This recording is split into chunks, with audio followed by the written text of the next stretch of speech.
Saudara-saudari terkasih, apakah saudara sudah memulai hari ini dengan penuh sukacita dan punya niat untuk berbuat baik, meskipun kecil? Semoga Tuhan memberkati niat baik saudara. Hari ini saya berpakaian rapi sekali sebagai seorang imam, karena sebentar lagi kami akan berangkat ke Vatikan untuk bertemu secara pribadi dengan Bapak Suci Fransiskus. Sebagai tradisi, sesudah terpilih Superior Jenderal, Asisten, juga kemudian Vikar Jenderal, kami akan berjumpa dengan Bapak Suci untuk memperkenalkan pengurus baru Kongregasi OMI untuk 6 tahun ke depan. Tahun lalu saya juga berjumpa dengan beliau dan mendapat rosario. Mudah-mudahan meskipun hanya sekedar rosario, tetap perjumpaan dengan Bapak Suci seperti berjumpa dengan Bapak kita sendiri, Wakil Tuhan. Saya sungguh tidak bisa sabar menanti. Dan ternyata perjumpaan itu menyadarkan saya bahwa banyak hal dalam kehidupan ini seringkali saya putuskan, saya rencanakan berdasarkan pemikiran saya, akal budi saya. Padahal itu tidak tepat. Bagaimana bisa tepat? Akal budi kita itu tidak bisa mengetahui apa yang akan terjadi besok, lusa. Tidak tahu, tidak ada yang tahu satupun. Kenapa kita menggunakan akal budi untuk merencanakan yang akal budi sendiri tidak bisa mengetahuinya? Lalu bagaimana sebaiknya? Sebaiknya merencanakan dengan iman. Karena akal budi tidak bisa, tetapi iman bisa. Saya percaya bahwa Tuhan baik. Besok masih akan memberi saya kesempatan untuk hidup. Saya percaya. Bukan saya tahu, tetapi saya percaya.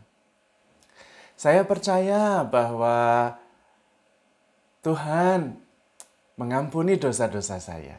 Bukan saya tahu. Kadang-kadang saya tidak tahu. Kadang-kadang saya frustrasi, saya berdosa terus. Tetapi saya percaya. Percaya Allah Maha Baik, Allah Maha Pengampun, Maha Rahim. Maka pasti Tuhan mengampuni dosa-dosa saya. Saya percaya Tuhan punya rencana yang baik untuk masa depan saya. Maka apapun yang terjadi, saya syukuri. Itu jadi lebih tenang, membuat hidup saya menjadi lebih penuh dengan kedamaian. Tidak ada kekhawatiran. Ada, tetapi sebentar. Karena kemudian melihatnya dari sudut pandang iman. Karena itu, Rasul Paulus kepada Timotius mengatakan, "Saudaraku, hendaklah kamu memelihara anugerah karunia Tuhan supaya berkobar-kobar di dalam hatimu." Apa itu karunia Tuhan? Banyak sekali. Tugas kita adalah membuatnya terus berkobar. Apa itu? Iman. Supaya kita terus berkobar dalam iman. Mendasarkan hidup kita atas dasar iman. Bukan pikiran kita sendiri yang membuat kita sendiri muyek karena tidak tahu dan tidak pasti dan berubah terus. Karunia yang lain adalah damai sejahtera, pengampunan, sukacita, keikhlasan, ketulusan, kesadaran. Banyak anugerah Tuhan yang dianugerahkan kepada kita supaya kita menjaga api nyalanya, supaya berkobar terus. Tidak kemudian redup oleh kekhawatiran. Tidak kemudian lemah karena ketakutan. Tuhan tidak menganugerahkan kepada kita roh ketakutan. Tidak. Tetapi roh keberanian, iman, roh kesabaran, roh ketekunan. Dan itu yang harus kita jaga nyalanya, supaya terus berkobar.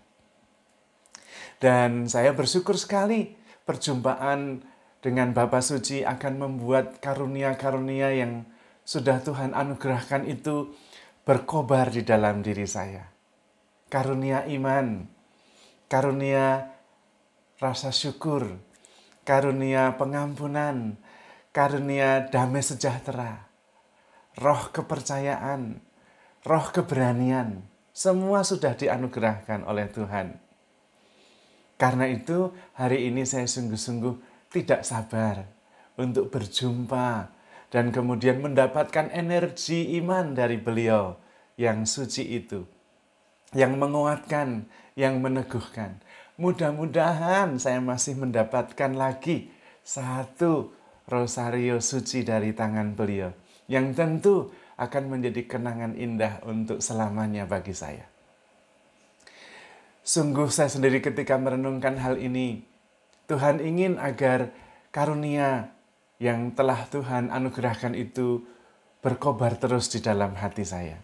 Dan saya juga ingin Anda semua memelihara karunia yang dianugerahkan Tuhan itu, supaya juga tetap berkobar, menjadi dasar, menjadi kekuatan, menjadi langkah yang jelas untuk menuntun kita ke depan. Karunia iman, karunia cinta kasih, karunia pengampunan, karunia kedamaian, karunia kesabaran, karunia untuk mengampuni, supaya hidup kita penuh dengan damai sejahtera dan penuh dengan iman. Karena benar, kita sungguh dikasihi Tuhan. Dan seringkali kasih, iman yang kita pelihara terus berkobar itu bisa juga menyalakan api iman, api cinta, api kasih karunia dalam diri saudara-saudari kita. Maka mari saudara sekalian yang terkasih, kita menjaga api kasih karunia Tuhan itu yang telah dianugerahkan kepada kita dengan murah hati oleh Tuhan. Supaya kita bahagia, supaya kita hidup dalam damai sejahtera. Kalau kita bisa bersama-sama, saling meneguhkan, saling menguatkan, kita akan makin merasakan betapa bijaksananya merencanakan hidup kita berdasarkan iman, berdasarkan kasih karunia, bukan berdasarkan akal budi pikiran kita sendiri yang terbatas dan terus berubah dan tidak pasti. Maka saudara-saudari terkasih, handle yourself with care because you are loved. Tuhan memberkati.